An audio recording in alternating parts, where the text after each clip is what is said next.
Nice. What was I talking about? The move. Yeah, the move has been crazy, yo. The move has been wild. Excited. So I'm at the kickboxing place. It's like a free session, and we'll see if I like it. We'll see. We shall see. It's called 9 rounds. So this is it. It's been wild. It's struggling. You know, at first I was like, man, this is difficult for everybody. You know, financially, I should have probably made different decisions. What is this? What is this? I got the keys. It's me. I got a bunch of stuff in here. I'm outside of work. As y'all can see, I got all the stuff in my car that I need to take to my storage unit. But this is my baby. Hello, baby.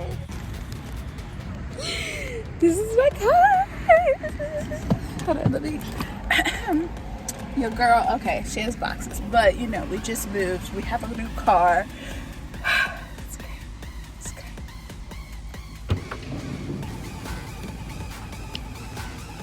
Why did I keep this? I had this stuff in my car for like a month. So there's walk over here. My storage unit is. Okay, I got everything in storage except for a blanket and clothes for donation. The craziest part about having all of this stuff, y'all, is that I don't even know if I want it anymore. You know? It's kind of like, should I sell it? Should I just throw it away? It's been sitting here for almost a month. Do I even need it? I don't. I haven't used it. So maybe it's not as important as I thought it was. At the end of the day, I made the decisions that I made, and I'm fine now. It took me 4 months, but we're good. We're great. Yeah, it's just rough.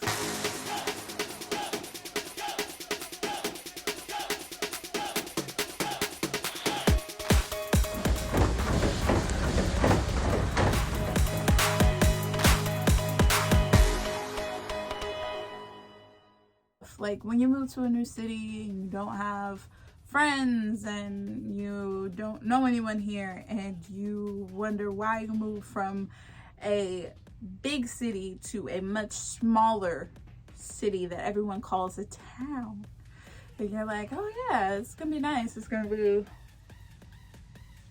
nice, it's gonna be peaceful, it's gonna be quiet, it's gonna be like I'm gonna be able to and I'm gonna be able to boop, you know. Yeah, you are able to boop bop and boop doop doppity doop doop, all the, you're able to do all those things. You're also able to realize a lot of things that you don't want within yourself, within your living arrangement, within your values, you know, the things that you look to. So some of the things I'm learning that I value is a lot of different things.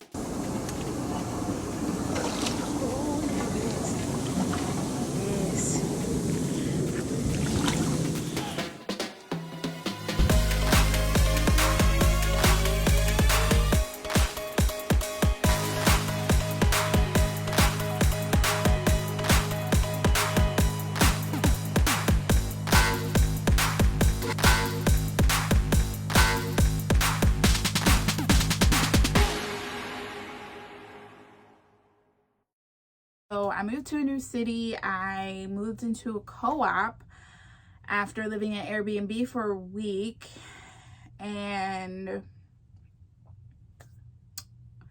man, y'all, the co-op had like 22 people in it. I'll try to show a little bit in here of the co-op. All right, y'all, so this is the co-op, Sunflower House. Okay. So I don't want to die. Oh yeah. This is it. You know, I had my bedroom, which I had repainted. It started off looking like this. Yeah, that was rough. And then it ended up looking kind of like this. In my very empty room.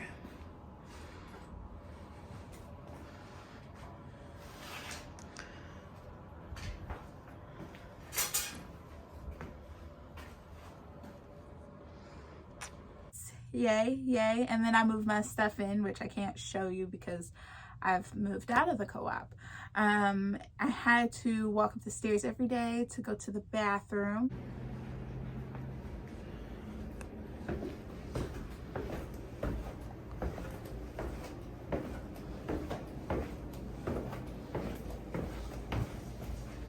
You know, and the kitchen had a bunch of critters. There was a bunch of critters everywhere.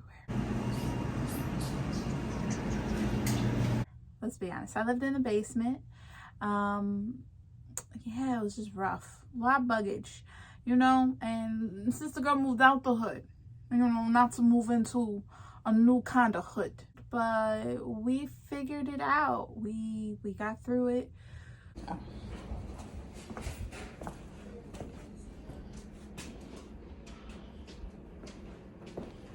How's it going?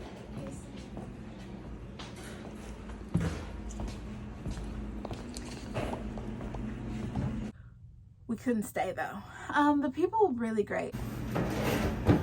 Hello. Yeah, really great. It's just a lot to handle when you're moving to a new place, starting a new job, and I was in just a lot of newness was happening and having to deal with 22 other energies. Whew. Right? So no videos, yeah.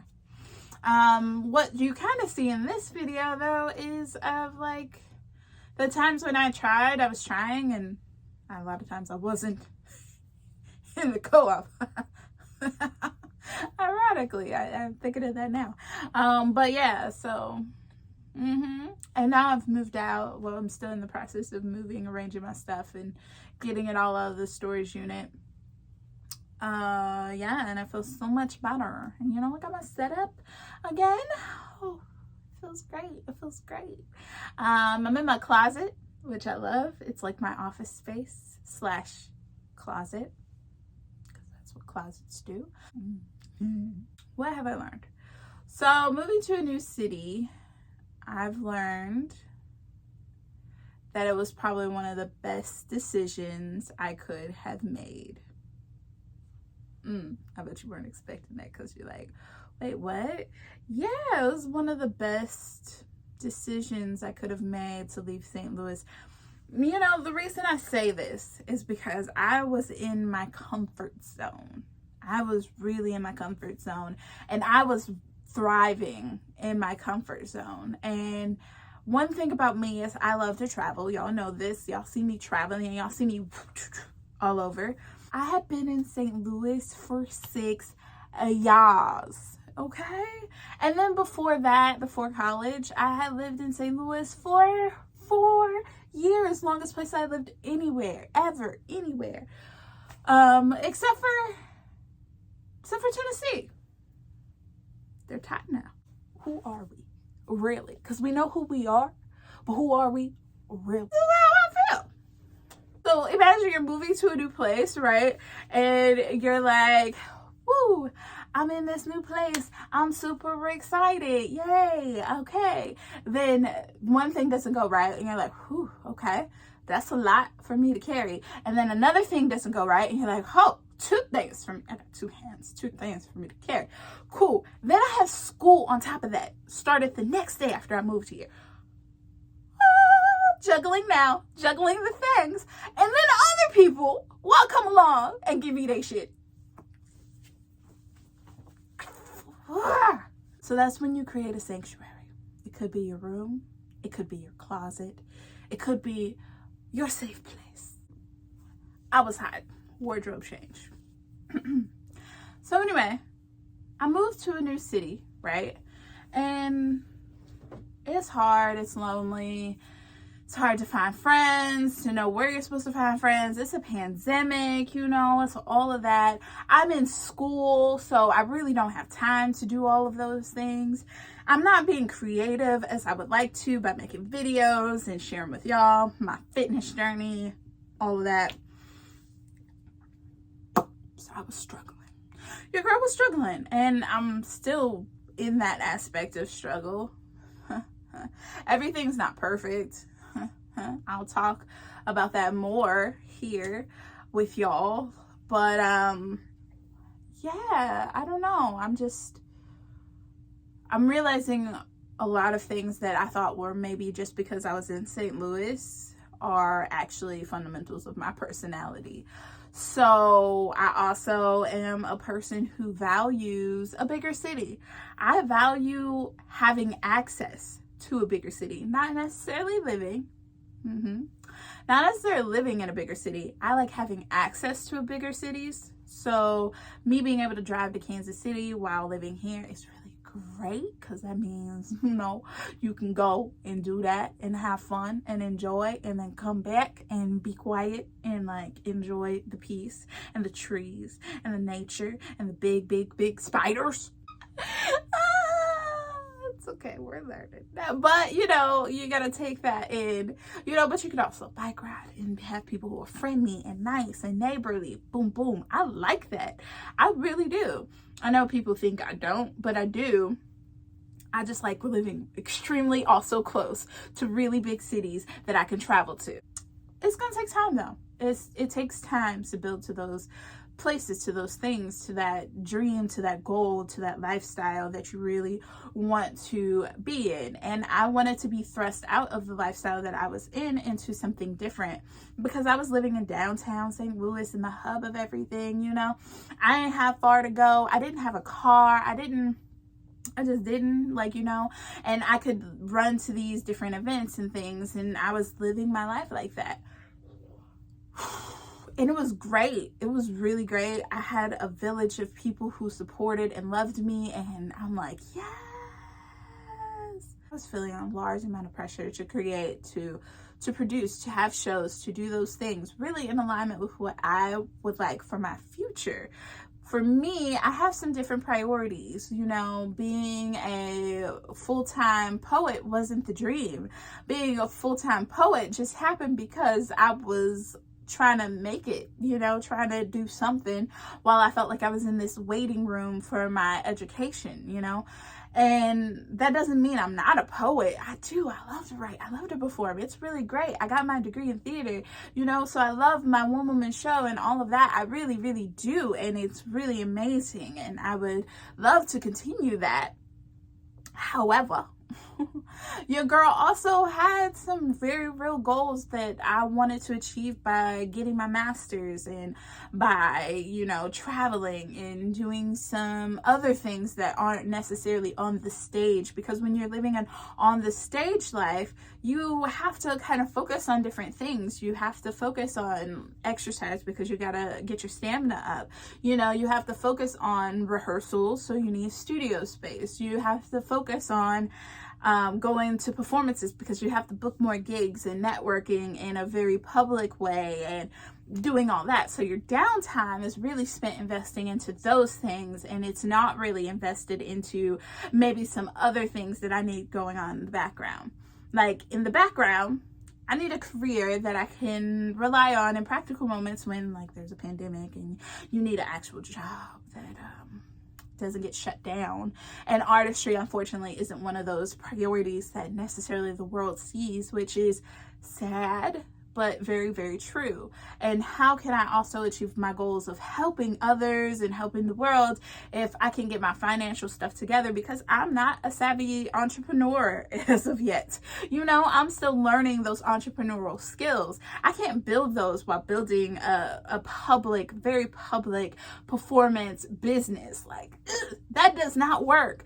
So what does it look like? Removing myself from that and being able to do the things like working out so I can can build up my stamina when I do go back out to perform and do my one-woman show and perform on the stage. You know, what does it look like if I take that time to really hone my skills of writing and really just getting my pen going? And not having to perform those every night. You know, I had a notebook full of things. I've learned a lot, but I haven't been able to apply those lessons in the way that's constructive and allows me to go back out and like share that with people. So how do I pull myself away from this very intense world that I really, really love, but be able to also work on the things that is important to me, like school and working out and, you know, taking the time to create and really sit with my creations and really take that time to shape what I want my business to look like and how that looks when I go back out, you know. Whereas this is different. I love videos. I've always made videos. So I can do this, no problem. You know, I'm not a co-op, you know, it's great. It really allows me to kind of spread my creativity in a different way. Whereas going to all these XYZ places doesn't allow me to do that. You know, it doesn't allow me to do what I really want to do, which is focus in and shape my creativity and shape my aesthetic and my brand and all of that, and really just run with it. How could I do that if I was living in a place where I felt so much pressure to like do it now and not take a break and grind?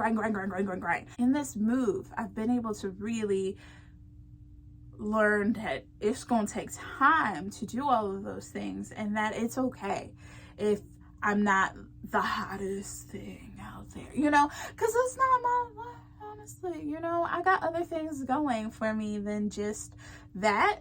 And I do miss it and I do want to go back to it. So it's not me leaving forever. It's just me leaving for right now. And that's cool for me. Like, I'm cool with that.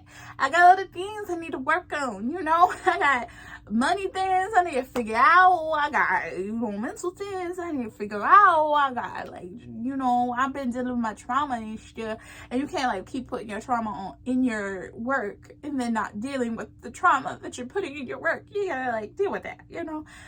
So it's really self-work that I learned kind of during quarantine and lockdown, because that self-work is something I didn't anticipate having to really do, you know. All that to be said, moving is hard. It's not easy. It's rough. I'm back. So make sure you like this video, subscribe yo. We'll see y'all the next time. Bye, y'all. Bye.